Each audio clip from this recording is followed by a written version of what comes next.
softball. Okay, get ready because we're rolling already. Come on, go. This is Monty in the Morning, the show Phoenix Magazine readers voted #1 talk radio show in Arizona. #1 during your morning commute. #1 whenever news breaks during your day. And #1 whenever and wherever you want to talk sports. Now it's time for Monty in the Morning. Hey, yo, man. How the heck are you? It's the vernal equinox yesterday. Yeah. Can't do a show, sorry. Yeah, didn't feel like it, but we did, and we're here. On the vernal equinox day 2. Yeah. Jake was obsessing over dommerch.com videos before the show. I may or may not have added new drops, Anyway. It's not my fault. Blame Jake. SLC Supercars. Yeah. SLC Supercars. By the way, I am at 998. Nobody cares. Followers on Instagram. Will one of you cheap fucks please follow me so that I can get to 1,000? No, it's the vernal equinox. No, can't follow nobody because it's the vernal equinox and stuff. Why is Instagram such a long arc? Why? Because you have to use it aggressively, and it's got to be your main thing, and you got to post like 10 times a day, and it just, it's like, it's just what they do. Yeah, it's who they are, man. Yeah. Yeah, can we get some followers, please? Thank you. Thanks. Edgar Garcia says, no, the Jazz season is over. Well, last I checked, they have 10 games left. And the playoffs, so the season's not over. Sorry to let you know that. Yeah. As much as we all look forward to the offseason, we'll talk about the Jazz coming up. We got to talk about Phil Mickelson skipping the Masters. Are you surprised? Should we all just get over the supporting of lopping people's heads off in Saudi by Phil Mickelson and just move on with our lives? That and more coming up on the Eyewitness News. The guy is such a cock. But, we should start with the Utah Jazz because they did go to Brooklyn last night and lose, which wasn't surprising if you watched the show yesterday or listened on podcast, you vicious SOBs on Spotify. Thank you so much. Big day on the Spotify machine yesterday. Even when, and by the way, did anybody notice, real quick, there was a massive Apple outage yesterday? It's the fucking vernal equinox. Yeah, the vernal equinox. The vernal equinox knocked out Apple yesterday. So a bunch of people were DMing me, hey, man, your podcast doesn't work on Apple. And you want me to do what? Oh, that's right. Go to Spotify. Go to Stitcher. Go to, Amazon Music. Do what you got to do, man. Yeah. I love everybody who listens on Apple. Thank you for doing that. But yeah, Apple had a major outage yesterday. Jake tried to FaceTime me and it didn't work. Yeah, FaceTime didn't work. Apple Maps didn't work. And this was a day after Google Maps didn't work. And, just all this stuff. It's all the Russians. Anyway, The point is, right. Mm-hmm. The Jazz went to Brooklyn last night and lost. Not a big deal. I think if you watch the show yesterday or listen, you know that we said felt like this was going to be the one that they lost. But I think the bigger story is this Donovan Mitchell wrist injury that we saw creep up almost out of nowhere last night. And the Nets broadcast had a whole video package of him dealing with this wrist injury. And it seems like, while it doesn't seem to be a major issue, he still shot the ball pretty well. It is his shooting wrist, Jake. And I think it's something we really have to watch carefully. Yeah, so you have Ian Eagle on the broadcast last night talking about this. And the video crew, I have to give the video crew for the Nets a lot of credit. Ian Eagle had no idea that in pregame, because they do the pregame show and they sit on the floor and they do the whole spiel, right? Well, they have chairs on the floor. The guys don't actually sit on the hardwood, right? It's sitting on chairs on the floor, right? It's and stuff, not sitting right? on the floor. So Ian Eagle and his co-hosts there are sitting on chairs on the floor, and Donovan Mitchell is just standing behind them shooting, and he's messing with his wrist. He's grabbing his wrist, and he calls the trainer over, and they get all of this on video. And Ian Eagle had no idea. So last night I'm watching this game, and they just roll out, like you just said, this whole video package about how Donovan has this wrist injury. And I'm like, where the hell did this come from? Since when is Donovan Mitchell having wrist injuries? First it was his ankle, now it's his wrist. I didn't see any major incident that would have caused this. So I don't know. It's just interesting. Like, I don't think, this isn't cause to say the sky is falling and everything sucks and the house is burning down per se. But it was just really interesting to see Don roll out with that type of, nagging what seems to be a sore wrist. And they also showed him playing with it on the bench and like in the game. And so he's dealing with it. He's kind of going through it. So I don't know. To your point, he did shoot really well. He did look pretty good last night. So I don't know. I'm not really that concerned about it, but you never want that guy to be playing hurt, So I think, Don did well, even if he's dealing with the wrist injury. I think as far as the game itself is concerned last night, I think that the back-to-back caught up to you in the third quarter. I think that Royce O'Neal and Rudy's antics were not accepted by this Nets team, and specifically not accepted by Kevin Durant. You could see late in that game, Kevin Durant was kind of out for blood. He had kind of had enough, and he put him away. So, again, we were not surprised that they lost this game. The real problem is that you have a team in Dallas that won. That's the problem. So now, and by the way, I would point out that wasn't just a win. That was a statement. I mean, the Dallas Mavericks beating the Minnesota Timberwolves last night was not just any old win. I mean, this Minnesota Timberwolves team came into that game, I think, 11-2 after the break. Karl Anthony Towns, like D'Angelo Russell had the pass of the year likely. Like Patrick Beverley was in Luka's head, and then all of a sudden Luka started being Luka, and the Dallas Mavericks won that game. And what that says, and I think why it's such a good point to bring that up by you, is Dallas is just now a game behind the Utah Jazz in the West for the 4th spot.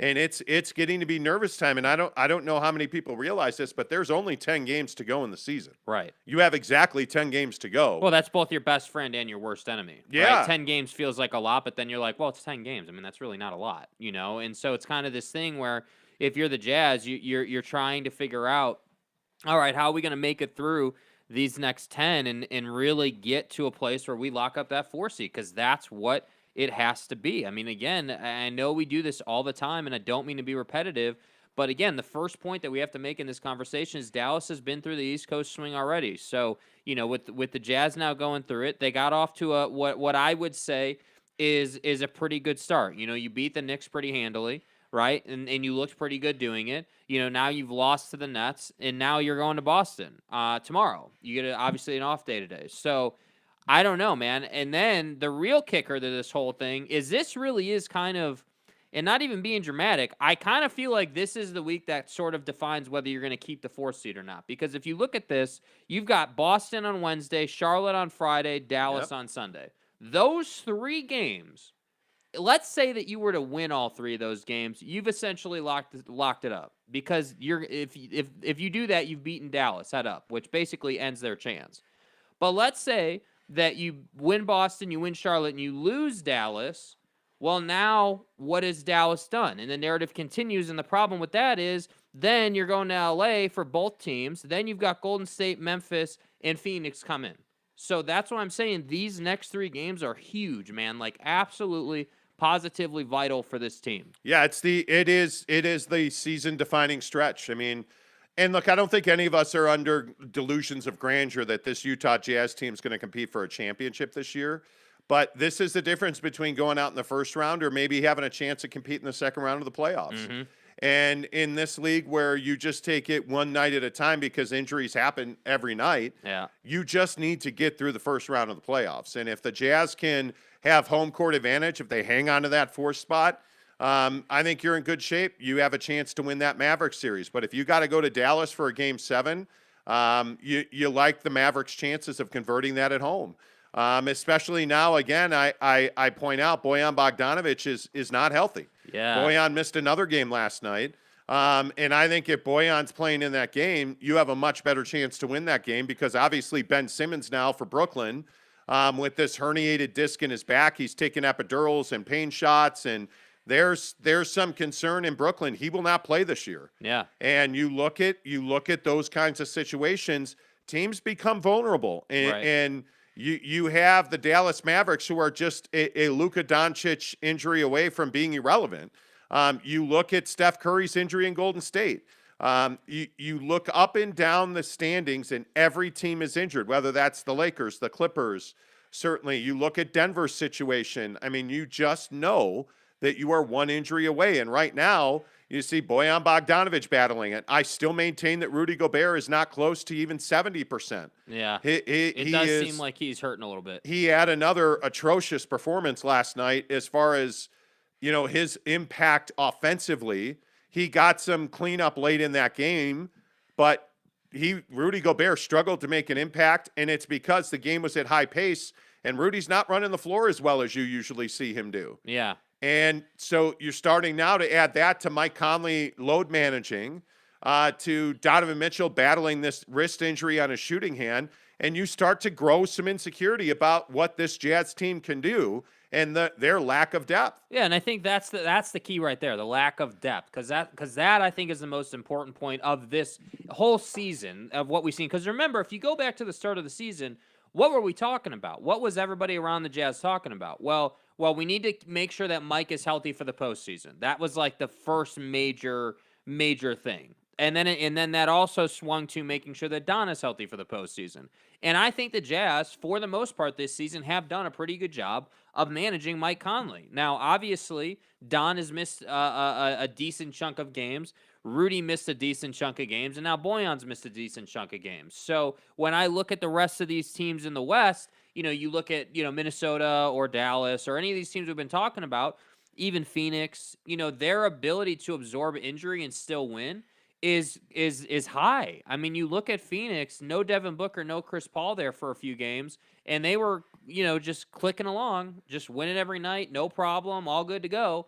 And I'm not quite sure that the Jazz have that sort of that build within them. I'm not so sure that they have the talent on their bench to do that right now. I will say Jared Butler had a bit of a nice showing last night. I thought that, he obviously made some mistakes, and he does pretty much every time he's out there, but he made a couple of really nice shots, and he showed you some flashes of what he might be capable of in terms of giving you 10 to 15 points off the bench here and there. So I really liked what I saw out of Jared Butler. So I don't know, man. I just think that you can't have, as far as Don and the future of this team and that whole conversation goes, you can't have a first-round exit this year. That just is not going to work. I think a second-round exit is fine, but you got to win at least one series this year. Yeah, I honestly just don't think it matters. I mean, you're dealing with so many issues around this ball club right now. You're just trying to get through it, in my opinion. And that's why I say last night, this was a valiant, hard-fought loss for the Jazz.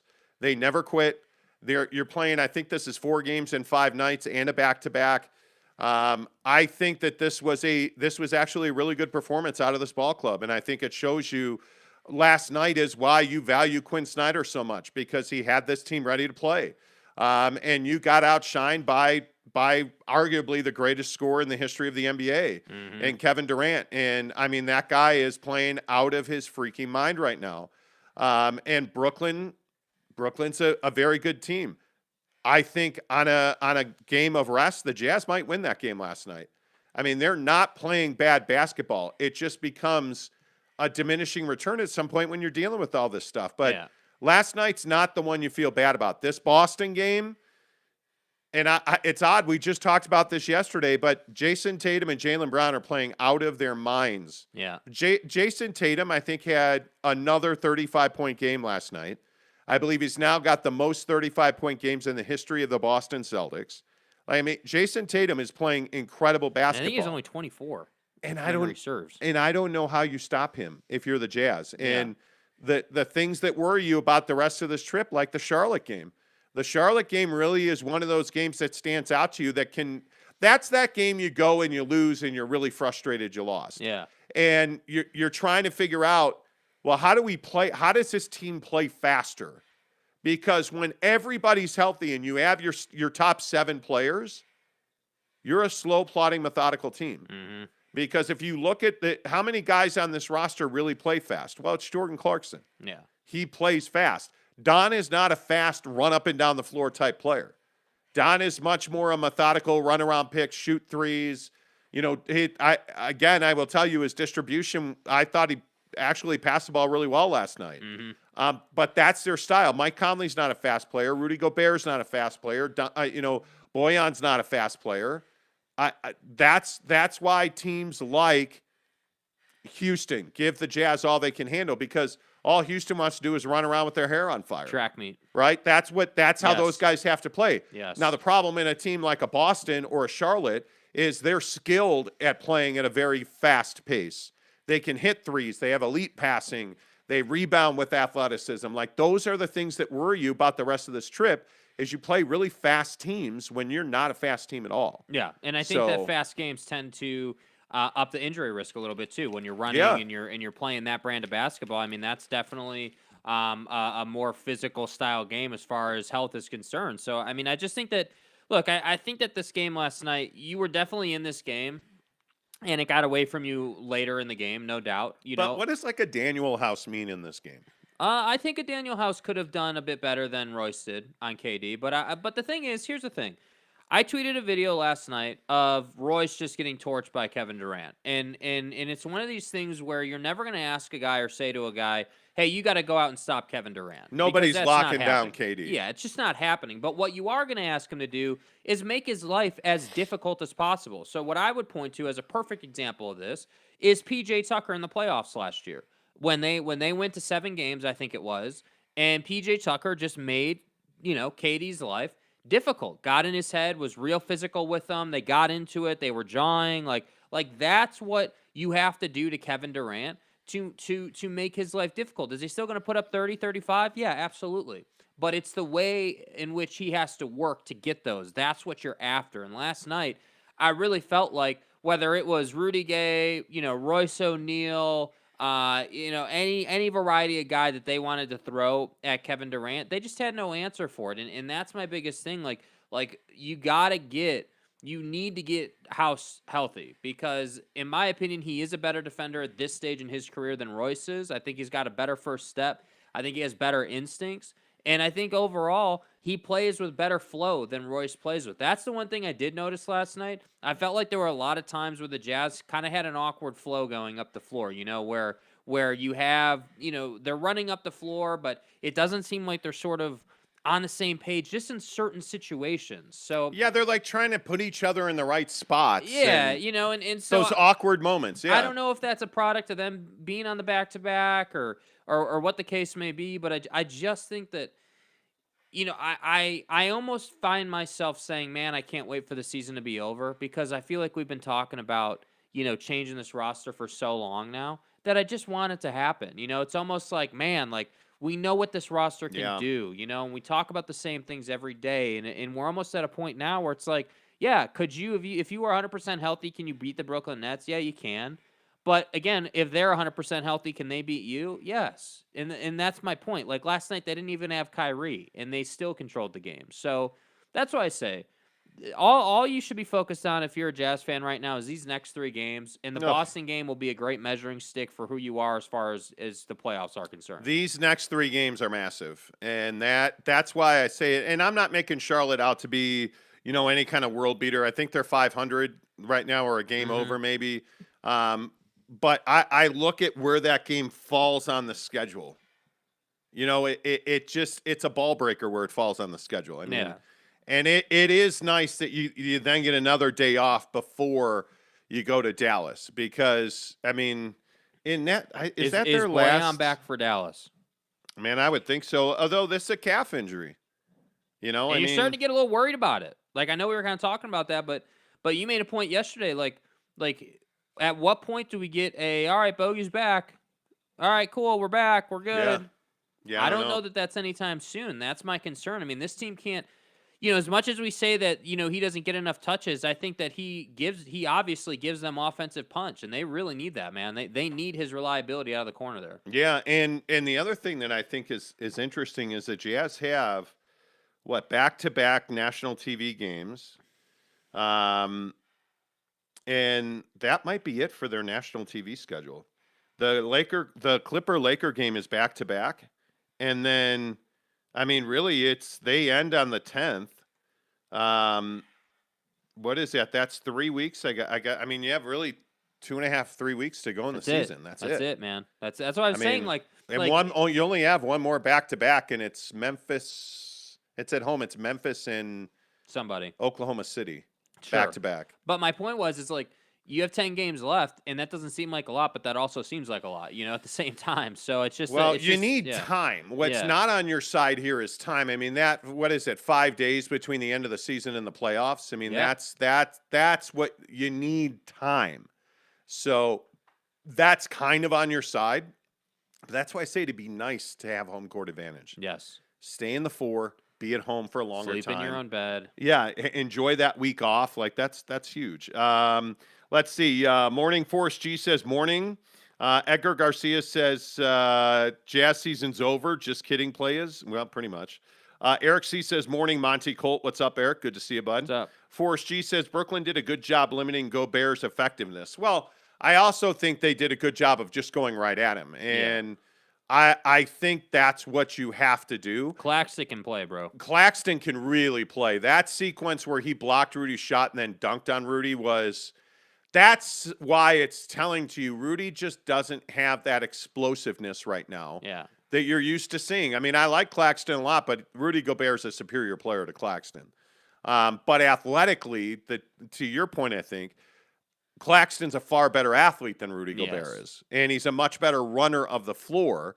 And he outran Rudy to the rim on his offensive end and dunked on him. And you don't see that very often. Rudy Gobert does not get exposed on that level very often at all. And that's why I say I just don't think he's healthy. Whatever this foot, calf, knee thing is that he's dealing with. Seems like there's a lot of that going around lately. Yeah, well, because we're in March. We're past St. Patty's Day. I mean, hell, it's the vernal equinox. Right, yeah. It's the fucking vernal equinox. Yeah, I mean, guys are going to be injured, I mean, it be what it is, you know what I'm saying? Rudy Sanchez says, morning, fellas. Jazz decided to play defense a little too late. Yeah, seriously. Forrest hurt his wrist last night, too. No, he's been dealing with a wrist sprain for a couple of days. I want to say he was on the injury report yesterday. So, listen, Trent Forrest is an inconsequential player. That 3 that he airballed last night, not good. That's why Trent Forrest is an NBA regular, right? That's it right there. But I look at the box last night. No, I'm not doing it. I'm not getting into rotations again. Fucking A. Yeah, I'm not doing it. Av Lee, what's up, bud? He says, hey, good morning, guys. Today's show saw exactly what I've said all year long. Mitchell is just not a superstar. Okay, well, I don't know that we said that. Help me understand that. How is Donovan Mitchell not a superstar? I feel like we talk about this all the time. Every day. How is what is it you want Donovan Mitchell to do more of? I don't think his size was a factor in any way, shape, or form in that game last night. I look at Donovan Mitchell and him shooting at this level. I mean, Donovan Mitchell last night scores 30 points, 3 boards, 3 dimes. And I felt like it was a low-key 30 points, too. I just don't know what more do you want him to do. I mean, I would agree it would be nice if he was 6'10", and his arms were as long as his torso, but he's not. And in my opinion, there are only a few scenarios where that hurts him. I will again say he's got to come up with a mid-range game. Yes. But the idea that he's not a superstar, I think, with all due respect, Av, is just crazy. James Knight says, oh, yeah, the Charlotte game will be a barn burner. Why do I have a feeling that's sarcasm? Oh, because he also says the Jazz will beat Charlotte by 20. Hey, if they beat the Charlotte Hornets by 20, I'd be stunned. That would be a monumental James happening. You're not giving Charlotte enough credit, man. Yeah. Anyway, Forrest G says Donovan's drive and kick has been much improved. It has. Leonard, Donan, and to love you in us. Good to see you again, Leonard. LDN. Right. We back, boys. Love the show as always. Thank you. Appreciate it. Mr. E, good to see you, friend. He says Snyder not playing Eric Paschall again. Playing Butler 5 minutes. Buckets O'Neal with 2 points. I can't understand why Snyder gets away with so many excuses. Well, I agree his rotations need to improve, but if Daniel House is hurt, what do you want him to do with Buckets O'Bench? I mean, I don't know what you want him to do with Royce O'Neal. Yeah. I mean, is there an alternative to Royce O'Neal? I think that if you're willing to play Jared Butler now, why wouldn't you play Paschall? I mean, I just think that I don't think Pascal can check Kevin Durant. I don't. Nobody can check Kevin Durant. Right, my but at point least is, Royce can stay in front of Kevin Durant most times. Well, no, he can't actually. He didn't. He got blown by Kevin Durant like repeatedly last night. The only time he stayed in front of him was on the baseline in the post, which you would expect him to stay in front of him in that situation. Right, but you're not asking him to lock him down. You're just asking him to take his space, and Royce did an okay job of that. Eric Pascal is not the defender that Royce O'Neal has the potential to be. I like Eric Pascal a lot. His role is not defending Kevin Durant. And with Bojan being hurt, with Daniel House being hurt, you didn't have a choice but to play Royce O'Neal. I mean, I think and again, this is asked and answered on this show, but I agree that when Daniel House is healthy, you're going to play him in critical defensive situations over Royce, but he's not healthy. He's got this bruised bone in his knee, and you're losing. You're without Bojan. I just don't think that. I think it's player to player. To your point, the Jared Butler thing is baffling because he's showing you stretches now, and he showed you last night he can shoot. The kid can play. He's going to make mistakes. He looked like trash against the Knicks. Yeah, he did. He did, yeah. But then he comes out last night and he has a really good stretch of 35 seconds before he gets pulled.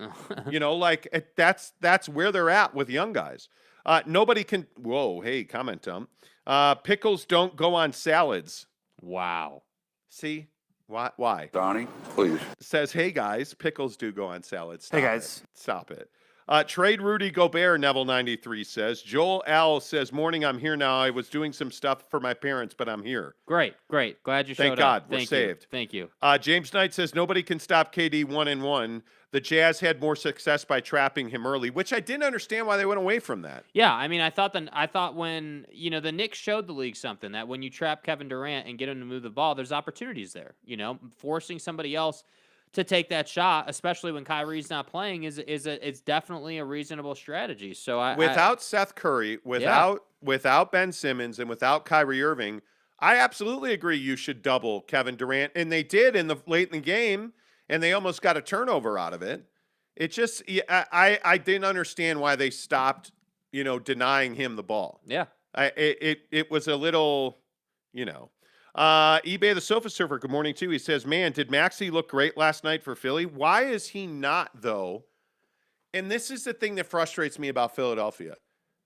Somebody's got to tell Philly to give Maxey the ball more. Yeah. Like, this guy is great in the second and third quarter, and then James Harden just will not give him the ball in the fourth quarter. Yeah. Just won't do it.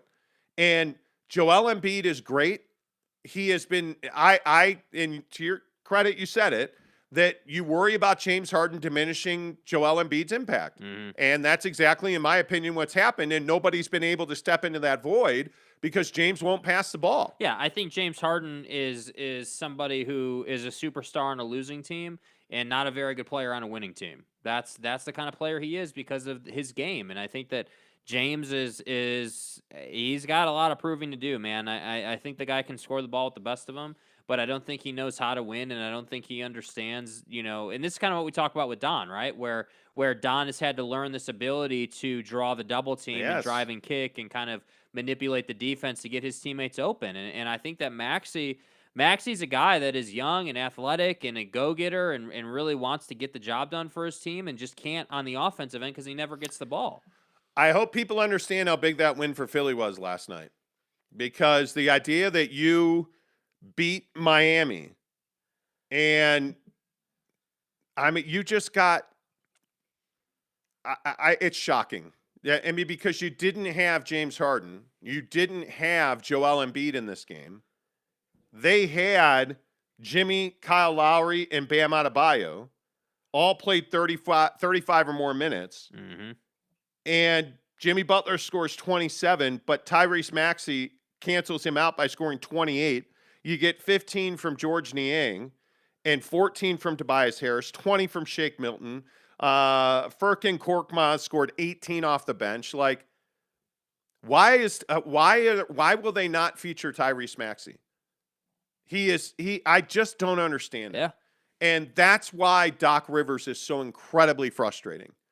And I think if you're Doc Rivers, you have got to get Tyrese Maxey the ball in the fourth quarter. And I don't care who's playing and who's healthy. Yeah, and let him work, man. You have to do it, because now not only does that win tie you with Milwaukee, it puts you ahead of them in the head-to-head. You're number 2 in the East, and you're probably not catching Miami. I think you're 3 back in the loss column. So you're probably not catching them by 3 in 10 games. That's not going to happen. But you put yourself firmly into a good 2-7 matchup. And to me, I think that you're looking at a situation where you'd much rather play Toronto right now if it all ended. Now you got to go through the play-in tournament and all that crap. But if they started today, you're playing Toronto instead of Brooklyn, right, or Chicago, and I'm much happier to do that. Mm-hmm. So that was a huge win for Philly. Yep. And by the way, again, Joel Embiid gets to rest a game, and you still won. Mm-hmm. So huge. Yeah, huge. But last night was a very interesting night around the NBA. I mean, you look at some of these scores. Certainly the Bulls finding a way to beat Toronto, which was shocking. But you got 30 plus out of Zach and DeMar. Yeah, which is what it takes for them to win. Yeah, it is. This league never fails to disappoint. I mean, like every night there's somebody who's like, how the hell did we lose that game? Yeah. There is somebody that leaves the arena and last night it was clearly Miami. Yeah, you can't believe they lost that game. Yet here we are. Anyway. Yeah, there you go. I love talking NBA. I And know. clearly so does I know, I get it. Yeah. Donna's just chucking threes, Avlee says. Durant 30 points won the game and Don's 30 didn't. Because that's okay. Come on, guy. You're trying to compare Donovan Mitchell to the best scorer in the NBA right now, arguably the best scorer in the history of the NBA, and Kevin Durant, who has got a superior surrounding. Did anybody see Blake Griffin last night? Did anybody see the contribution Yes, that dude. the Brooklyn Nets got Patty Mills. from Blake Griffin? Patty Mills is a regular on that team. Yeah. You expect that out of Patty Mills. He is a veteran player. You expect him to knock down shots. You do not expect a guy who has been left for dead 2 years in a row, one by Detroit, now by Brooklyn, to say, okay, you know what? We need you, Blake, to come in here and play a critical role for us against the Jazz. And not only does he play a critical role for you, but he gives you 20 minutes, 9 points, 4 boards, 3 dimes, a block, and he's 1 of 2 from 3. Yeah. And gives you those 20 minutes were really important. And what did he do in those 20 minutes? He guarded 3 positions, including Rudy Gobert. That's why the Nets, they've just got to get a place where they can play Kyrie at home and Ben Simmons figures out his tailbone. Mm-hmm. That's really what this comes down to. They've got to find a way to get Ben Simmons able to play and to have Kyrie, Ben Simmons, and KD on the floor at the same time. Which I'm not sure that ever happens. I don't think it does either. I really don't. And by the way, the other thing that I would say is that you also get Bruce Brown giving you 22 points and 7 boards with 5 dimes. Yeah. Another guy who flies under the radar but contributes. Who's the Bruce Brown on the Utah Jazz? Because they don't have an athletic 2-guard on this team outside of Donovan Mitchell. So if Don and KD are the comparable, show me where the other contributors are. Show me where's the Claxton. Okay, well, if we throw out Claxton and Rudy Gobert, okay, then where is the Seth Curry? Okay, well, if you throw him out and Mike Conley out, but we can just keep going down the list. Where's the Patty Mills then? There's not. Where's the Johnson? Where's the Edwards? Edwards is a Cam Thomas. Where's the Jazz Cam Thomas? A young guy developing, playing significant minutes and giving you 13 minutes, 4 points, and 2 boards. Jared Butler. That's the difference with the Jazz. The Jazz, instead of all those guys, are running out, Hassan Whiteside, who, again, last night for a 4-minute stretch just didn't run hard. Just did not run hard. And everybody's going to look at the box and say, well, he played 17 minutes and he gave you 6 points and 5 boards. What do you want? I want him to play hard for his 17 minutes. That's what I want. And I look at this team and I simply say, you're Don and everybody else on a lot of nights. Mike Conley thankfully shot the ball well from 3 again last night. but you're not going to win many games when Rudy gives you 4 fucking rebounds. Yeah, that's not good enough. Rudy Gobert played 31 minutes and gave you 11 points and 4 boards. And by the way, how many blocks did Rudy Gobert have last night? How about 0? Not a single one, dude. Like, you can't. Like, I understand that he's a defensive player of the year and he's entitled to an off night, but 11 and 4, like. And I was a little surprised that Nickeil Alexander-Walker didn't get any single 1 minute last night. DNP, coach's decision. I understand why Pascal. I don't know. The rotation thing is what it is. The Jazz don't have the weapons that a team like Brooklyn has. Nope. They don't. So we can sit here and criticize Donovan Mitchell. I'm not criticizing Donovan Mitchell.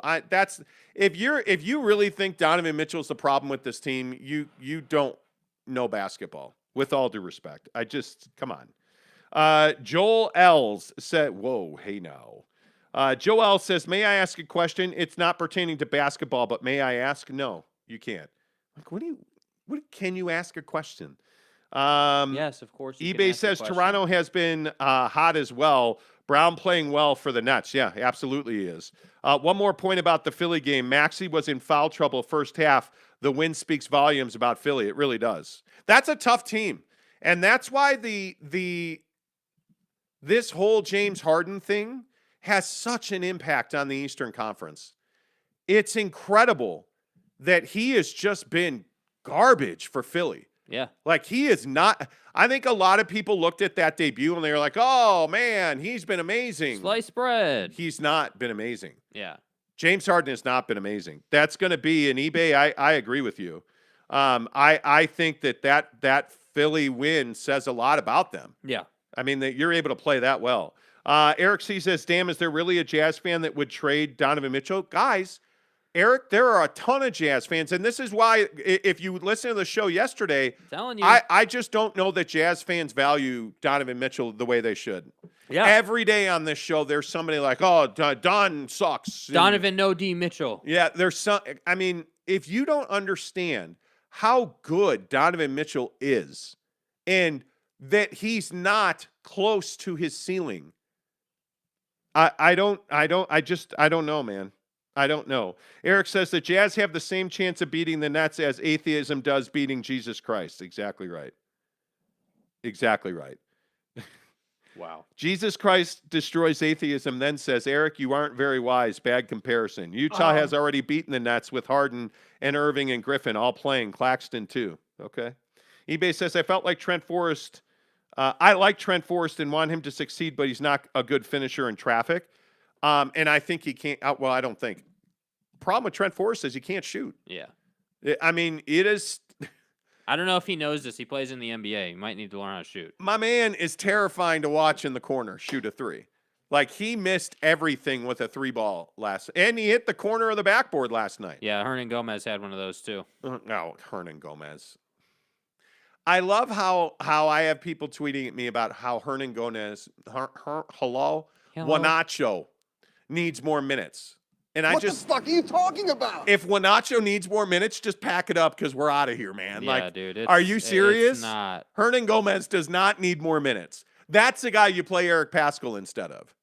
That's like, and I don't know, honest to God, I don't know if Hernan Gomez fathered somebody's children. I don't know how he's getting more minutes than Pascal. I really I'd love don't. it to be wider. I don't. I really don't. eBay the Sofa Surfer says Don is my favorite player in the league. I love Donovan Mitchell. I mean, I want that once he gets in mid-range, we can start comparing him to Book and Tatum. Until that happens, that's his shortcoming there. Yeah. Durant made the rest of his team much better. Those names you mentioned played so good to Durant if you hadn't realized. Anyway, I guess you like Don too much to see beyond that. Here we go.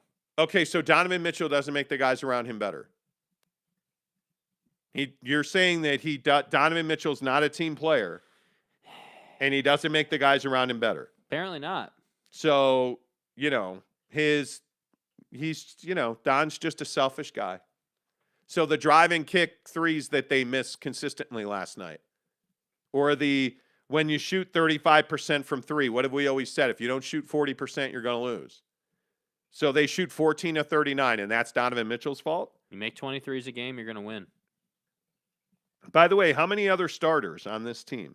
Don was 5 of 15. How many other starters made a 3 last night? 1.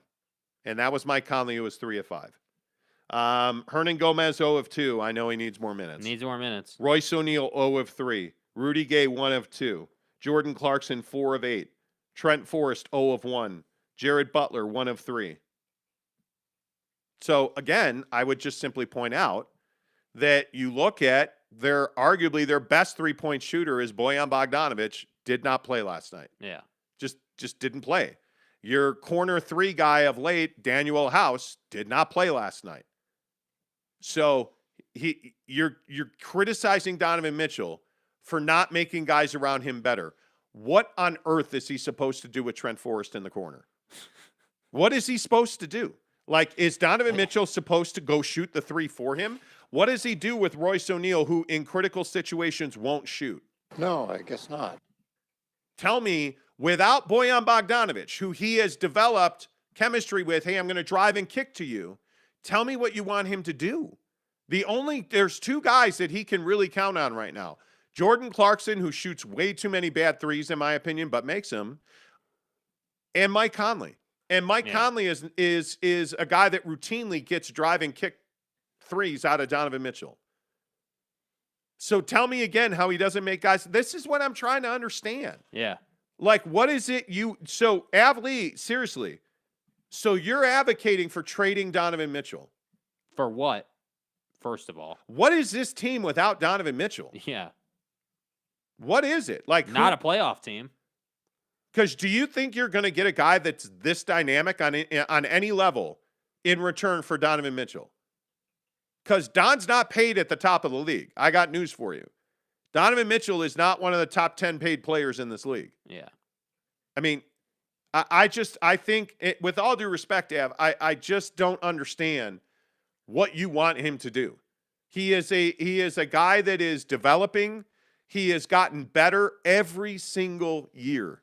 Donovan Mitchell has improved. He has brought something new into the following season. I don't know what you want. Lob to Gobert. Okay, so this is now a Gobert thing. Av Lee says lob to Gobert. Okay, so you want Donovan Mitchell to drive and lob the ball to Rudy Gobert. Is that what wins games for the Jazz? Because you can't have it both ways. And I will simply say before we move on, because we have been over and over this all day long. If you are featuring Rudy Gobert, you're losing games. Yeah.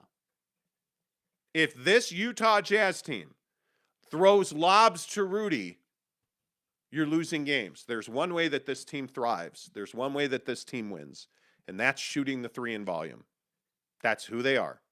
They are not a team that lobs the ball to Rudy 10 times a game and all of a sudden, because you can't compete at that level because you're terrible defensively. Yeah. So you give up a whole hell of a lot of 2s. You do. We saw it last night and throw out Kevin Durant. Bruce Brown had his way last night.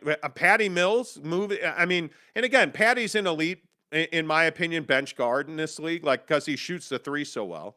But if you look around that roster, look at what Claxton did to Gobert. Yes. Yes. So why am I gonna add lobs to Rudy? Which, by the way, Don has been. I don't know if you watched the game the other night against New York. He threw a hook shot lob to him. That Don does that. But Rudy Gobert's highest use on this team is set a pick, roll to the basket, and rebound a missed 3-point shot. Yeah. He is the best rebounder in the NBA because he's on a team that shoots 3s in volume. So I don't know. And Av, hey, look, if you have a way to use Rudy Gobert that nobody else has thought of, please feel free to roll that out.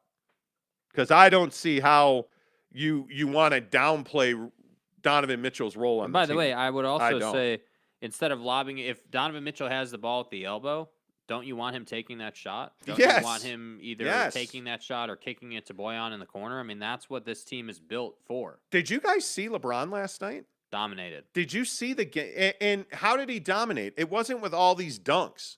He's dominating because he's got a fade. He's dominating because he's got an elbow jumper. That's, I promise you, when Donovan Mitchell adds that to his repertoire, it's over. Yeah. This conversation's non-existent. That motherfucker don't miss, I'm man. telling you. Okay, a couple more, and then we got to get on to the NFL. Rudy Sanchez says, Gobert has no postgame, so why bother giving him the ball down low? It usually ends in a turnover. Truth. Agreed. Truth. Tanner Plummer, good morning to you. He says, without Donnie, this team is a play-in tournament team. I don't even know if they're a play-in tournament team. Yeah, they're not a playoff team without Donovan Mitchell. Mean, they don't have a dynamic scorer. And if Don's not here, Mike Conley's not here. Yeah. I mean, you just need Mike Conley, because here's the problem. If you just go down the roster, okay, Don's not here, then you're playing Mike every other night. And now Jared Butler becomes even more important, so you're going to have all those turnovers. Like, you're not in Rudy's lack of offensive game becomes even more highlighted than it is now. So I'm telling you, Donovan is the straw that stirs the drink, man. Yeah. Okay, so Av Lee says, not saying trade Donovan, but he cannot be a superstar without 2 or 3 long athletic players. On his own, he cannot. And I want him to stop chucking threes. So you're saying that Donovan Mitchell is not a good three-point shooter. Is that – and I want to understand this because, I mean, the guy is shooting 36% from 3. And further to that point, Donovan Mitchell is shooting 39% in his last 10. Mm-hmm. Elite in this league, I think the league leader is 41%. Why do we want Donovan Mitchell to stop shooting threes? Why would we want that? If you look at his numbers, and this year I think he has clearly extended his range. There is no doubt about that. He's shooting 10 threes a game, which is a career high by a lot. He is making 3.6, which is a career high. His percentage is down, but his attempts are up. His field goal percentage is 45.1%. That's a career high. His free throw percentage is 85%, which is a second career in his career. He shot 86% in 2019. I mean, this is just his 5th season in the NBA. Why do we want him to stop shooting threes? Because I don't understand it. On this team, he needs to. And not only is he shooting more threes and making more threes, he is currently pacing to have his best season as an assist guy at 5.5 assists a game. He is having his best season steals number-wise.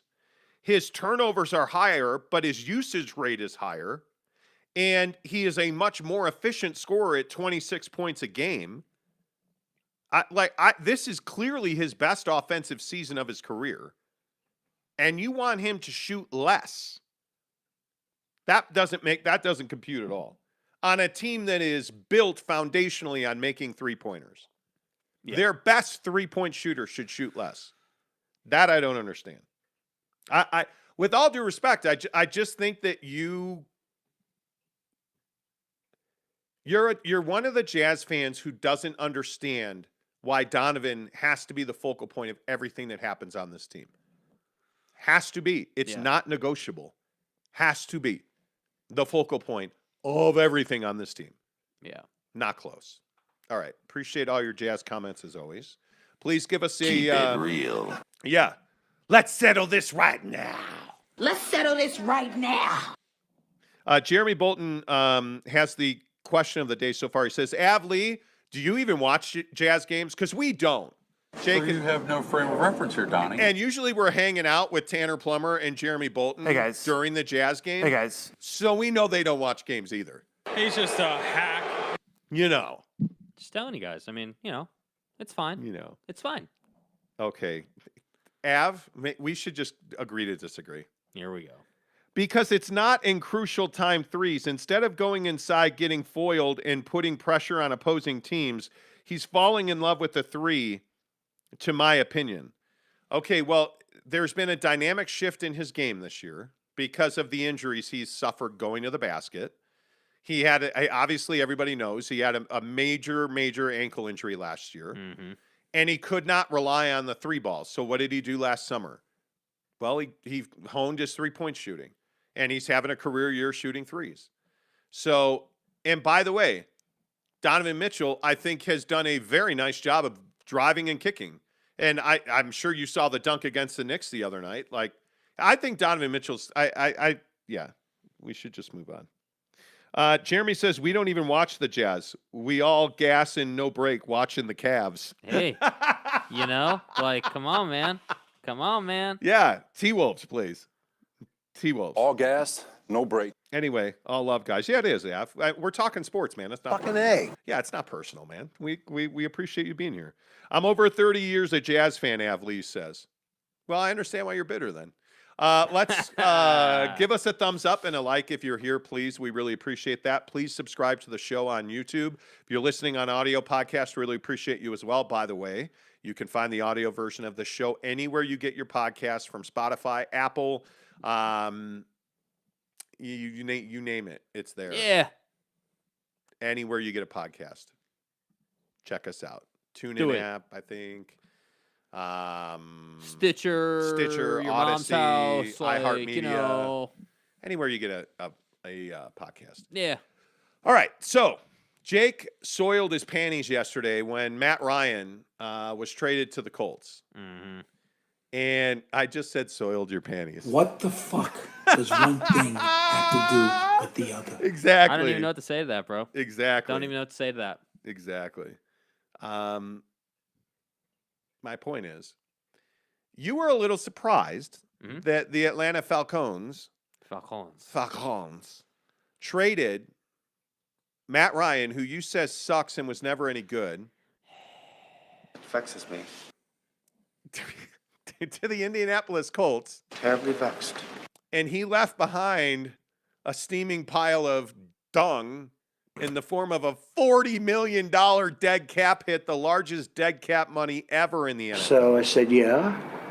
Do you like this or hate this? Yeah, I think that the Colts are in the same spot they've always been in, man. Like, I know that, Matt Ryan obviously is an accomplished guy. There's no doubt that he is a great passer. He brings a good skill set. But the thing that I have trouble with for Indy is that you're just adding quarterbacks to the list. You've had a different quarterback every year for like the last 8 years, man. And it's no wonder why you can't get to the Super Bowl, And my point is that at some point, whether you want to sign the old guy who's going to go into the Hall of Fame, or you want to sign the young guy who's unproven, you've got to find a long-term solution, and for whatever reason, Carson Wentz couldn't beat the Jags in the last game of the year, so you decided to go ahead and move on from him, and that's why I just say I look around this league, and like you look at Baker Mayfield, once again, like, there's no telling where he's going to go, but I have real reservations about him being in the league in 3 years, because the next team he goes to, and he will find a home, the next team he goes to, if he doesn't ball out, what does that mean for his future?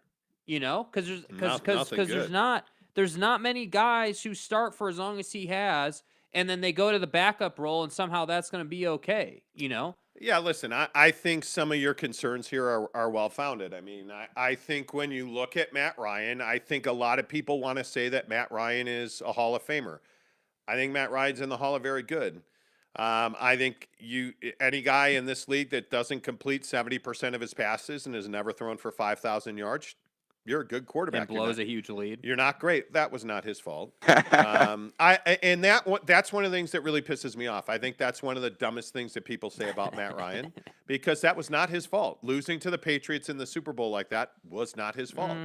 But dude, you can't. Here's the problem with that. You were up 28-3 at halftime. You dominated the first half.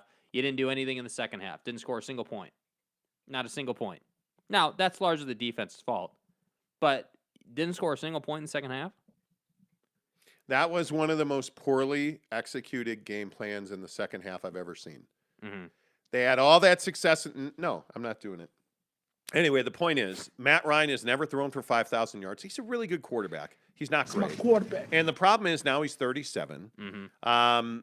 He is a guy that protects the football pretty well. I mean, he's got a 2-to-1 touchdown to interception ratio, which Carson Wentz never has had. Yeah. He's thrown 3,000. I think he's right at 3,000 first down passes. Like he's established. This is a You know what you're guy. getting. This is a guy who can take you to the playoffs. Yeah. That's what the Colts need. You cannot miss the playoffs. And when you're in the NFL and you have one of the better defensive pools of talent, and you have enough talent offensively to go to the playoffs, and you don't, you got to make a change at quarterback. I think that one of the things that was talked about yesterday that I thought was a really good point, he brings you back to what you had with Phillip Rivers, which was comfortability and an understanding of executing offenses and what defenses are trying to do to you. And one of the things that Carson Wentz really struggled with last year was diagnosing what the defense was trying to do to him. Yeah. And so the ball went in the wrong place too many times. Matt Ryan doesn't generally make that mistake. If Matt Ryan was a quarterback of the Indianapolis Colts last year, they likely are contending for the AFC Championship. So you feel like this was a warranted move. Now, having said that, if I'm the fucking Colts, I'm drafting a quarterback this year. Yeah. Because you got to have a long-term solution, meaning you play really with quarterbacks. You hope to play in 5-year windows, but really it's 3 years. And I agree with you on Baker. I think Baker's at a critical moment in time. Yeah. The Browns were never trading Baker Mayfield in the AFC. That's not going to happen. And they certainly were not trading him down the freeway in Indianapolis. Yeah. That certainly was not going to happen. But what I think is very likely to happen is he winds up being a backup somewhere in the NFC. And I think the Browns wind up eating a lot of that cap number because they cannot have Baker on that roster. And frankly, he will not report. He will not be there. He told them before the Deshaun Watson trade, and it's out there pretty well. If you read ProFootballTalk.com, you know this. Baker Mayfield told the Browns, listen, I don't care what you do. You can trade for my mom. I'm not reporting. And when I woke up this morning, I was feeling pretty dangerous. He straight up told him, I'm not going to be a Cleveland Brown next year. You don't value me. I'm ready to move on. Yeah. And if you trade for Deshaun, great. And what happened is the Cleveland Browns tried to trade for Deshaun Watson, couldn't get it done. So then they went back and they tried to beach up Baker Mayfield, and Baker said, no, we're not doing it. I'm not your guy. Okay, cool. I'm never going to play for you again. I'm not coming to offseason. I'm not reporting for training camp, and I certainly will not be playing games in a Browns uniform. They tried to beach up Baker Mayfield. Yeah, they even offered to swallow. I mean, it is what it is. But yeah, but what happened was that made the Cleveland Browns go back to the Houston Texans and say, yeah, let's do this thing. Mm-hmm. And it winds up just as, the seance soothsayer Monty said it would, with the great masseuse lover playing quarterback for the Browns. That motherfucker don't miss, and man. now Baker Mayfield's probably going to wind up in another city in the NFC playing for likely Seattle. Let's settle this right now. I think Baker's got to have a massive year. And if Baker wants a long-term career, maybe the worst thing in the world is not, ending up in Seattle or San Francisco. Baker Mayfield or Kyler Murray? Your mom. I probably would take Kyler Murray. Because I think Baker Mayfield just does not put the football in the right place at the right time often enough. Agreed. That's his biggest thing. Yeah. So we'll see what happens. But I think yesterday showed us that this is a quarterback's league again. Yeah. I mean, Leonard Fournette just got a 3-year deal because Tom Brady said so. Yep. I mean, the Bucs gave him 3 years, and it's not surprising at all. Yeah, man. And I think that it's so funny too because it's like, the power. I mean, what it must feel like to be Tom Brady and have all that power and all that leverage over the league. I mean, it's like. It's kind of like the LeBron thing, I mean, wherever LeBron goes, that's going to have a huge, seismic impact on that conference, And I just think that for guys like Carson Wentz and Baker Mayfield and these average-ass quarterbacks, if you're one of those guys, the Bakers and the Carson Wentzes, aren't you saying, dude, I have to get better. I have to get better at pre-snap reads, and I got to step my game up because if I can get to – nobody's ever going to get to where Tom got to. It's just not going to happen again. I would be shocked. But if you can even get to 60% of what Tom got to, 3 rings and defining an organization, that's pretty damn good. And it just surprises me that guys like Baker Mayfield can't get the job done. I've always been fascinated by it. It's like, it's like in the NBA when Ben Simmons can't figure out a jump shot. You would think that at some point, maybe not 1 year, maybe not even 2 years, but 5 years into the league and you can't diagnose pre-snap as a quarterback, that's why you're in the position that you're in. They never would have considered Deshaun Watson if you would have delivered Odell Beckham Jr. the football. That's the problem here. So that's why I'm so concerned about Baker is like, he just, no matter where he goes, I don't care what color the uni is, man. Yeah. Like, you got to diagnose the defense. I think that division is the Cleveland Browns to lose. I mean, until the Baltimore Ravens show that they've put their stuff back together, I think Cincinnati's going to have some attrition on that offensive line. Didn't they just sign? They just signed Lyle Collins, I believe. Cincinnati did. Yeah. I mean, which is a nice pickup. He's bumped around a little bit. I just think when you look at their offense is always going to be predicated on keeping Joe Burrow upright because when you have Jamar Chase, T. Higgins, Joe Mixon, Tyler Boyd, like you have all these guys. I think Lyle Collins off the right side is a huge addition for them. Yeah.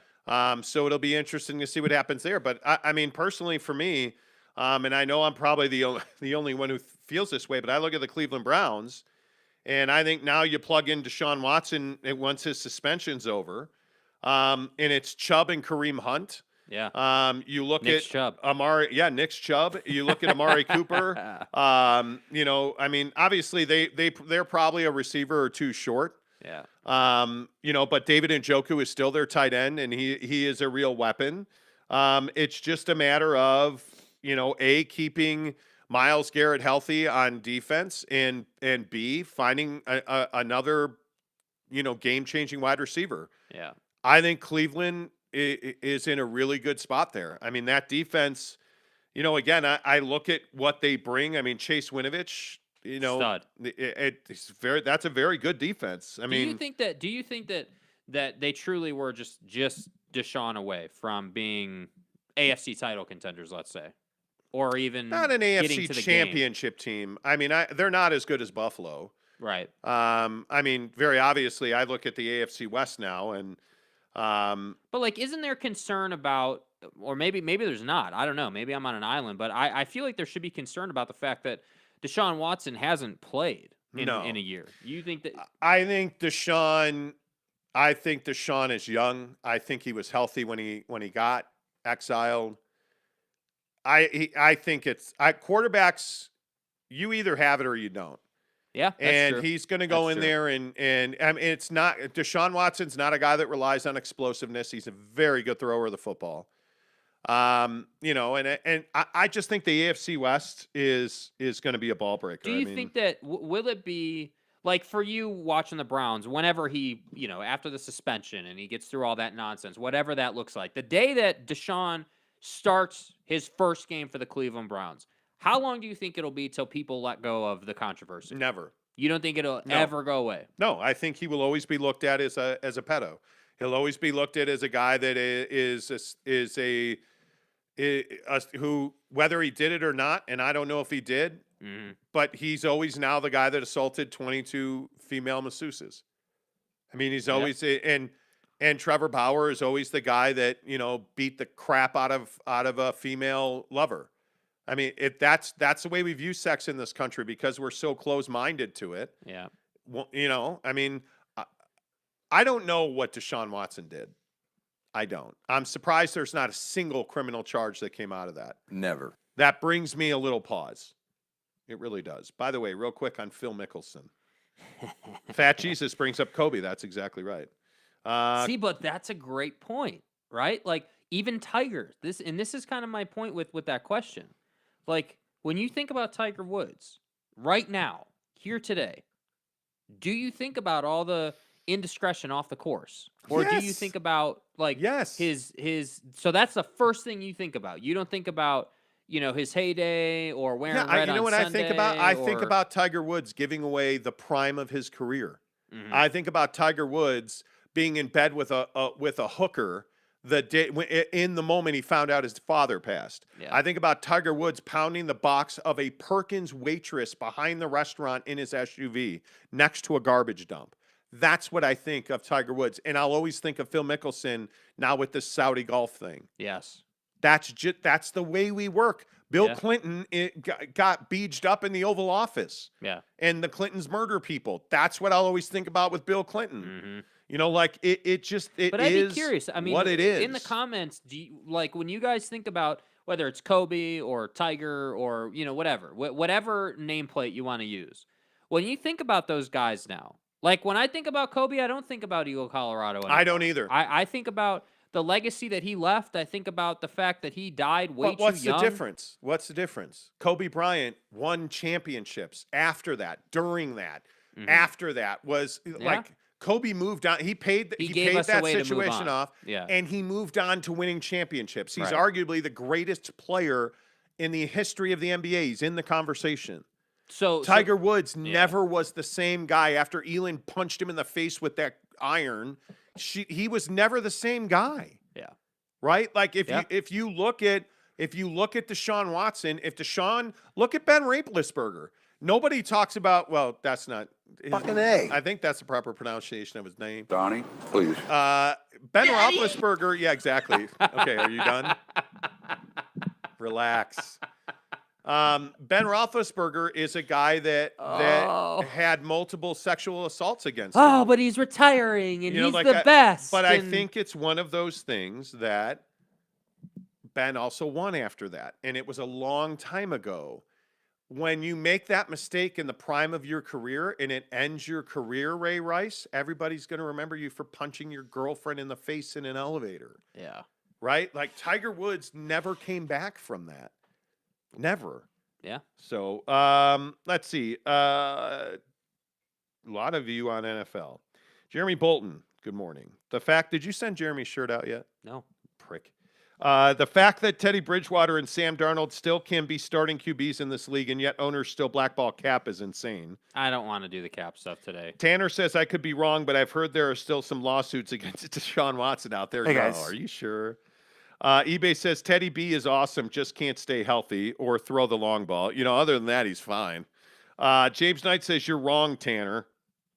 Tanner says, probably. Let's settle this right now. Are you done? No. Like, what is wrong with you today? Monty never forgets, Fat Jesus says, most Americans will if you win and don't get in trouble again. Truth. Jeremy Bolton says, speaking of Kobe, that video Jake posted yesterday about Kobe going to see Jamal Crawford play is awesome and sad. Yeah, dude. eBay says, any updates on the Gabby case? Gabby who? Petito. Well, I mean, just that it's closed. Like, I think we know that he killed her. Yeah. And then killed himself. And I believe his parents covered up a whole bunch of shit for him. Yeah. You know. Dude, they're showing really quick. They're showing the maxi highlights. Yeah. Like, what are we even talking about? Yeah, it's insane. It's insane. Jeremy Bolton says the crazy thing about Tiger is even though he sucked ass after getting clubbed, still brought viewers to the TV. He could be in last place and people will watch. Like, think about it. Like, Truth. he came back. Truth. And won that one Masters after all that stuff.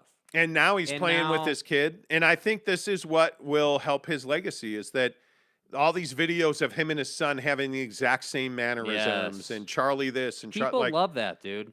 He has a chance to move past that. And by the way, nothing Tiger Woods did was criminal. You know, I mean, but again, but here's my point. See, and this is where I feel like you and I end up disagreeing. Cool, nothing Tiger did was criminal. Nothing Deshaun did was criminal at the end of the day, right? Technically, but we view that as, hey, he's a terrible human being. But there's a huge difference between Tiger and Deshaun Watson. I know, but my point, I know there is. I'm not saying there's not, listen, but my point. Tiger Woods had sex with the nastiest, funkiest blue waffles on the planet. Okay, he paid hookers. Tiger Woods and his fucking Big Bertha driver for a cock paid hookers. You're Tiger Woods, bro. You don't have to pay hookers. Just walk through the gallery. Cocaine and hookers, my friend. Here's the difference. What? The blue waffle reference, well, bro. It's true. Tiger Woods paid hookers. He paid porn star. They're porn stars. They'll fuck for free. Like you don't pay them, Tiger. And then the Perkins waitress. Okay, but man. none of them ever accused him of sexual assault. And then you're Deshaun Watson and you flew massage therapists into hotel rooms in Houston alone and you pulled out your Johnson. I'm like, what are you doing? Right? Like they're both inexplicable. You're Tiger Woods and you're pounding hookers. Why? Okay. Keep it real. Okay. Well, then you're Deshaun Watson, who has a smoking hot piece of ass for a girlfriend and could have any woman in the world. So you fly women across state lines and you pull out your dick and you like force them to allegedly do things with their gums and stuff. Like, are you serious, Deshaun? Alone in a hotel suite where there's no plausible deniability? Did you record it? No. Did you have a bodyguard in the room? No. What do you do? The 22 women who told a very similar story. Anyway. Okay. Anyway. Okay. Fat Jesus says the accused incident is a crime. Tiger wasn't accused of criminal acts exactly. Tiger's biggest crime is being a multimillionaire and eating at Perkins. Thank you. eBay the Silver Surfer says pounding hookers, hate them mofos. Tanner says in Tiger's case, paying people for sex was and still is illegal. Well, it depends on what country and which province you're in. You know. eBay says he probably no, I'm not reading that. Jared Jensen says Moorhead. Thank you. Would you Josh Levin, good morning, coach. He says, would you rather have Big Ben or Watson in their prime as your QB? Big Ben. James Knight says, I expect Mrs. Monty to join the discussion any second. LOL. No, she's not down here. No, she was on the Peloton. And now she's up, probably, doing whatever. Where do you want to go from here? We could go do your own taxes. Yeah, let's do taxes. I like that one. Should Phil Mickelson play in the Masters? No. I think he should. Why? I think he should. Why? Because he can. Why should? Okay, I agree. Phil Mickelson is friends with terrorists. Probably. Please say it, please. What? They cut people's heads off, Phil. Yeah, your friend. Dick. Hey, Phil, nice friends you got there. Do you know they cut people's heads off? Yeah, I did, but they can help me leverage the PGA. So you have no frame of reference here, Donnie. I can get you ahead. Dude. Anyway, the point is. Yeah, no. I think I don't know how it's even possible that he's allowed to play in the Masters. Like, he's the one that pulled out. I don't believe that they said to him, we don't want you here. Okay, stop. Stop. Not everything is a joke about leaving seat on the carpet. Apparently it is. That's what we're talking about today. Tiger never pulled out. You're an idiot. Right down the middle of the fairway, bro. You are an idiot. Anyway. But my point is that the PGA, if you're going to send letters. The Masters isn't a PGA event. Let's remember that. It's an independent golf tournament. Right, because it's the Masters in Augusta. We get it. Yeah. They're an independent tournament. I think he should play, but he won't. Anyway.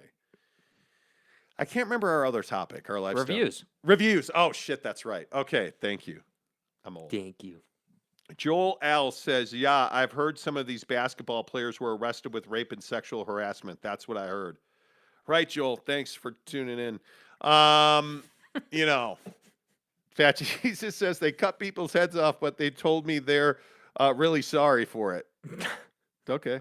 Monty, if Growcock flies clear across the world to Australia, isn't it to hear your voice? It could be. Yeah. Where the F is Growcock? Don't know. eBay says, go see the X movie. Crazy stars Tiger. Okay. Anyway, point is. So, did you see that there's a couple of states trying to pass laws to ban people from leveraging negative reviews on Yelp and Google and other platforms as ways of getting free blackmail type merchandise or service? When's the last time you left a review?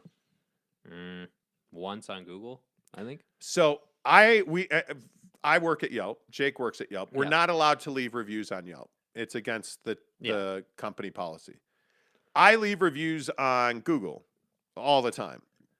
I've never left a negative review. Usually if I'm going to leave a negative review, I just don't leave a review. Do you leave negative reviews? I'd love to hear this. Yeah. Have you ever left a negative review? No. I've literally think I've only ever left one review in my life. Really? Yeah, I don't do the whole review thing very much. at all. Because I don't know. I just is it haven't, just like- not in your? Yeah, I guess it's just not in my ecosystem, if you will. Like I've always just like, you know, like when we were in California a couple weeks ago, you know, last month for your birthday and everything. Mhm. Like I had those guys come out in detail. Yes. And you know, I had found them on Yelp, and I'm not allowed to leave them a review. They asked me to leave them a review on Google. I didn't. I instead, you know, just like push them on Instagram. You know, I posted about them, tagged them, you know, and they got some, you know, good attention off that. So that's pretty much how I do it, you know, but I think that whenever the day comes where we're not at Yelp, I don't know if I would leave more Yelp reviews. I have no idea, to be honest with you, you know? Yeah, I think it's really hard to be successful in business in this country. And I have a hard time damaging people's business because reviews mean a lot to people. Yeah. They mean a lot to people. I can tell you, Mrs. Monty and I read reviews before we go to a new restaurant. I read Yelp reviews for contractors, electricians. I mean, and you know, frankly, that's how I found the electrician that wired our house for this show. Which did a damn good job. Yeah, he did a great job, and he had great reviews. Like Yeah. the guy who fixed our Wi-Fi, thank God, had great reviews. Yeah, where are all your internet jokes now, huh? Yeah, prick. Yeah. Anyway, the point is, here on the Vernal Equinox, I just It's realized the fucking vernal equinox. that Yeah. I read reviews, and when you look at the leverage that Yelp has on business, like Yelp is the #1 review site in the world because people read those reviews. Yeah. Yeah. And so when you go and leave a nasty negative review that just isn't true, which is what this is about, and what's happening is people are going to restaurants mainly and saying, hey, I'm going to leave a nasty review unless you give me free food. And it's just it's an epidemic. And that's why like a lot of people hate review sites like Google and Yelp. Yeah. Because there is a gangster mentality out there that says, hey, you know. Well, and the problem I see with this whole situation is that if you're a business owner, I mean, what proof do you have? Like, what proof is there to enforce this law that is being proposed? That's the thing. Like, it's cool to have a law, but how are you supposed to prove that someone's 1-star review or negative review on whatever site, Yelp or otherwise, was actually them blackmailing you? That's the issue I see. It's with this very whole thing. difficult. Like, it's very, very difficult. It's not like you can record the conversation or something.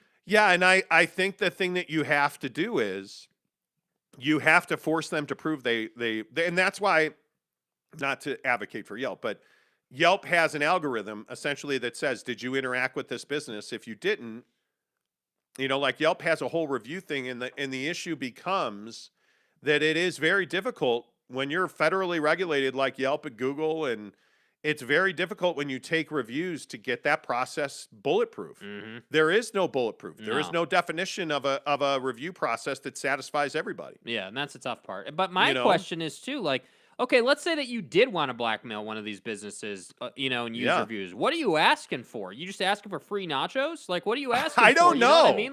Like how many businesses don't take cash anymore? Like, what is it that are you asking for a lifetime of free food or something? I can tell you we're looking at opening a business in the next couple of months here, and I don't think we're going to take cash. Yeah. Like, I cannot tell you. I have cash in my wallet right now because we went up I'm a baller. We went up to Evanston and bought Lotto over the weekend, and I had to. They only take cash, so I had to get cash out of an ATM. Yeah. But I think you're right. I don't know what you're asking for. I think there's a lot of people asking for free product and free food. Restaurant owners really struggle with it with reviews. Yeah. It's a difficult thing. Yeah. And I think the ones that get it right overwhelmingly, I think 99.9% of reviews are accurate. I do. And if you take good care of people and you make good food and you service them well and you're friendly and you really try your best to do well by people, you're going to be fine. Because most people, I don't believe most people leave negative reviews. I bet you. It takes. Yeah, I think most people overwhelmingly leave positive reviews. On Yelp, I can tell you overwhelmingly most reviews are 5 stars.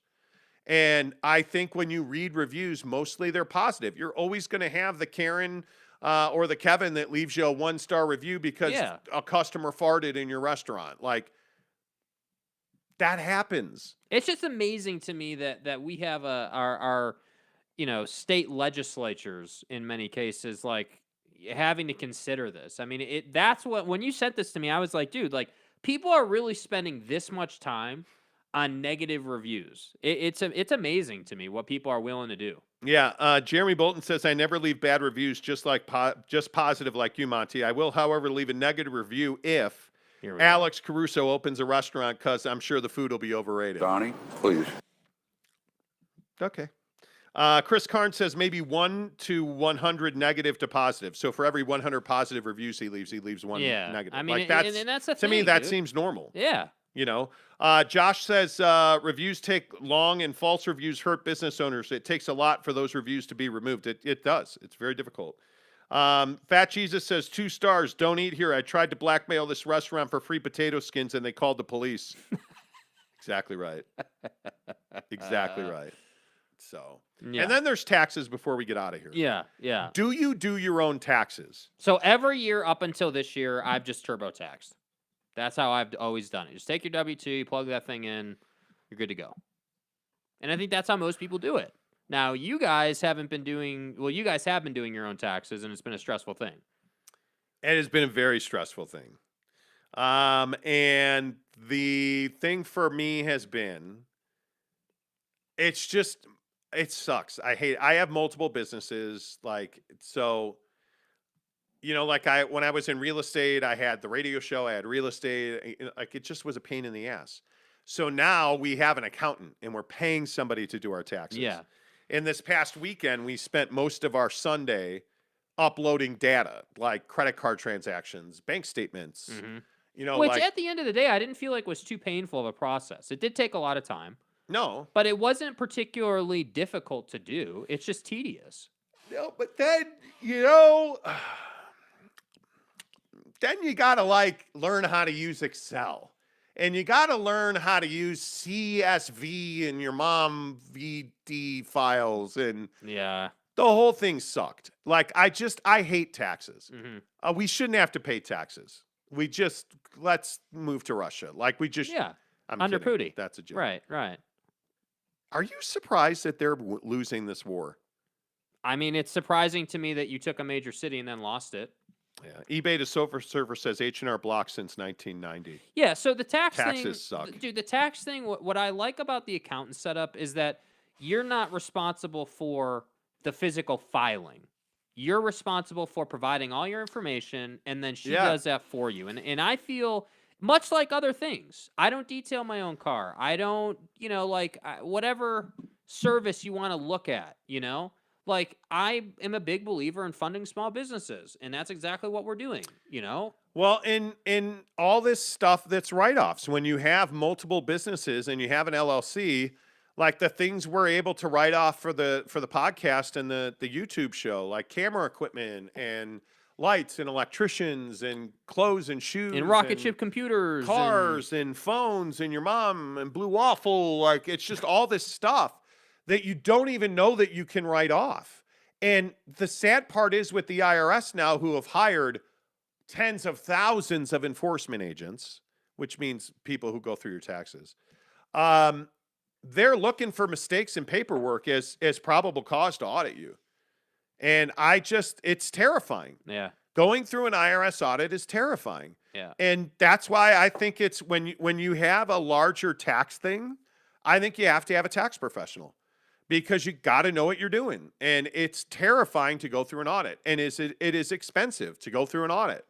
And it's just not something I ever want to deal with again. I will never deal with it again. Yeah, and so that's kind of what I'm getting to. Like, I think that using an accountant, not only just for filing your taxes, but if you're a business owner, using it on an ongoing basis has huge advantages. Because if you have a good relationship with your accountant/tax person, then you can upload, like one thing we talked about over the weekend while we were uploading all this data is hey, we should probably take one day a month once we get our business open to just upload all of the things that we would write off, you know, and like in that whole thing. And the other part of this that I think a lot of people don't think about is if you're just collecting a paycheck I would tell you, you could probably do TurboTax or go to H&R Block. But I'm telling you, when you are trying to figure out how to make your money make you money, you have to have somebody who can navigate that road. And the other thing we've talked about is, like, we have a money guy and we have a tax person. Our money guy won't give us very many tips. Like, I would love to be able to say to my money guy, hey man, I make too much money. How can I have my taxes? Yeah. How can I set up a shelter to, my guy won't even talk about that. Yeah.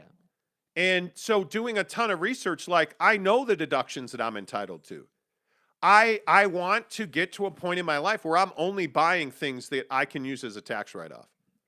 That's like, yeah. From houses and cars, like it's the G-Wagon thing that we always talk about. Mm-hmm. If you own a business, buy a Mercedes-Benz G-Wagon. Which they're talking about eliminating that in future years out of the tax code. Cox. Yeah. It's 60,000 pounds or more for a commercial. 6,000. I said 60. 6,000 pounds for a commercial vehicle. But again, commercial vehicle. What does that mean? A vehicle that is used for business purposes. Yeah. So whether that's a Sprinter van or a G-Wagon, the IRS doesn't give a damn. And you can write off the entire $150,000 bill as long as you're profiting. So that's by the the use of that vehicle. Yeah. So there's all kinds of stuff like that, but I want to spend money on things that make me money. I am done buying liabilities in my life. And I've really worked to this point where your money needs to be an asset that creates assets. Yes. That create assets. Yes. You can no longer, like, poor people buy liabilities. Inflation makes the poor more poor, right? It makes the poor more poor. Yeah. And it kills the middle class, but it makes the richer rich because they know how to leverage things. And that's, I feel like nowadays, and who the hell knows how long the Russian conflict's going to go on? Who the hell knows? Like, if it's true that Putin's running out of resources and that whole narrative, I don't know. But if it continues to go on, prices for things are going to continue to go up. Like, you just need to know that. So I'm telling you right now, I'd be saving money and getting to a place where you're sound financially. I think one of the things that's interesting is the idea of how to leverage debt. Yes. It's a leveraging debt is a life hack. Mm-hmm. But you can't. That they don't teach. They don't teach you how to leverage your debt. That not all debt is bad debt. There's just so many different ways to go about things. You need a tax professional to do that. Yes. All right. What are the good folks saying before we leave this fine program? Eric C says Seattle right now you wouldn't be surprised if RSL brings in another striker. Okay. Okay. Yeah. Cool. Chris Karn says TurboTaxes for W-2 folks. Use a CPA if you're building wealth. Exactly right. Exactly right. eBay says write-offs trigger audits. Fact. Well, not necessarily. I got audited because of the way I filled out a form on travel. When I was in real estate, I traveled to Hawaii to look at investment property, wrote off that trip, and I put it on the wrong form, so I got audited. If I'd have had a tax professional do it the right way, I probably wouldn't have been audited. So it's how you write things off. Understanding the limits and the liabilities and the legalities of which writing they're that trained stuff to off. do. Yeah, exactly right. Kyle says, I don't allow taxes to be taken out of my paycheck. I pay it in a lump sum. I'm an adult, and and then your thing. Yeah, and I think a lot of people do it that way, filtered. and I don't have a problem with that. But I'm the guy mentally. My mindset is always very straightforward. I know what I don't know, so I know that I'm still learning how the write-off system works, what I can do, what I can't do. I'm still going through that learning process, but I also know that the accountant knows damn well what she's doing, and if I just upload all my information, she'll take care of us, And so that's why it's awesome to go that route when you have all the write-offs, because it's not true that write-offs trigger audits. What triggers audits, like you were saying, is mistakes or things that look fishy. Yes. That's the issue. It's not that you're writing stuff off. The IRS, listen, the IRS wants you to create business that makes you money. They don't want you to be an employee. They do not want you to trade time and services for money. It's when you start lying to the IRS that you get in trouble. Yeah. It's when you start trying to, write off your underwear. Yeah. Right? Like that's when you get in trouble. The thing is you have to the billionaires and all those folks. What I figured out like a year ago was the whole saying of, well, the rich don't pay taxes. Well, that's not because they get a break because they're rich. No. They know the rules. They understand how to leverage the system. And that they shouldn't be faulted for that. If anything, the middle and lower class should be faulted for not learning the tax system. But my point is they don't teach us tax in school. No, they teach us to go to college, get a degree so you can get a good paying job. So you can save money, which earns you no interest. Yeah. That's what they teach you. Yeah. We don't have time for that. Jeff Johnson says TurboTax 11 years running, always less than 2 hours and money in the bank. A while back, H&R Block wanted $300, and we bailed and paid $30 with TurboTax and got more money back. Yeah, and again, I've been TurboTaxing for years as well and never had an issue. But again, now I'm not just W-2ing anymore. That's the thing. Eric C. says, I think if local shows like The Monty Show talked about RSL, it would grow. Soccer is supposed to be local, grassroots. Right. It's called the English Premier League. The rich pay attorney's fees to avoid paying taxes, Giggity says. Truth. Listen, I think if you are rich and you're paying if you're Donald Trump and you're paying taxes, you're doing something wrong. And the problem is we know he's not as rich as he says he is, and he's doing stuff wrong. Mm-hmm. If you are guys like Jeff Bezos or Elon. if you are Elon, those guys don't pay taxes because they know how to manipulate the system. They know how to use the system in their favor. They know how to use Elon Musk leverages his debt. He does. Yes. And guys like Jeff Bezos understand giving away his money is a tax hack. Like Bill and Melinda Gates, while they were still together, gave away money and made money doing it. You have to understand the rules of the game, or how can you play the game? Yeah. And that's the problem right now is the last 5 years, I didn't understand the rules of the game. So we were giving money away that we shouldn't have been giving away. Yeah. So, and that's what most people do, I think, honestly. Like, I know that sounds horrible, but that's what most of us do. Yeah. I just think if you're collecting a paycheck, you're not living your life. And I understand that there's a lot of people who are risk averse. But how long are you going to sit back and watch the game being played instead of playing the game? Agreed. How long are you going to stop giving money away? I say this every day at Yelp. Mm-hmm. How long are you going to stop leaving money on the table? Mm-hmm. How long? And I'm telling you, my timer on tolerance for giving money away has expired. Mm-hmm. I'm just not willing to sit here and collect a paycheck anymore. It's not what I want to do. What I want you to do is follow me on Instagram, TikTok, and Twitter, The Monty Show, MONTY, The Monty Show. Please subscribe if you are new to the show. Please subscribe to the channel if you're not already subscribed and you watch this show every day. I'm coming for you. We're at 3,612 subscribers right now. Let's go. Good week of subscribers. Join the Monty Cult. Damn right, James Knight. Appreciate you, James, and everybody else. Until tomorrow, say goodbye, Jake. Goodbye, Jake.